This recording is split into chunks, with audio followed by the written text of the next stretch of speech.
Divide 916 by 5 in long division method. 5 times 1 is 5. On subtracting we get 4. So now we put down this 1 and it is 41.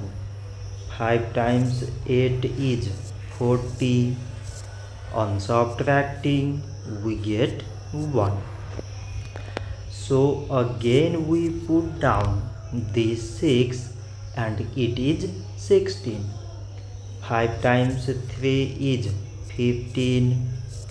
On subtracting we get 1.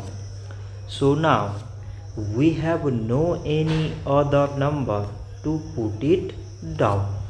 So we take here decimal, so that we put 0.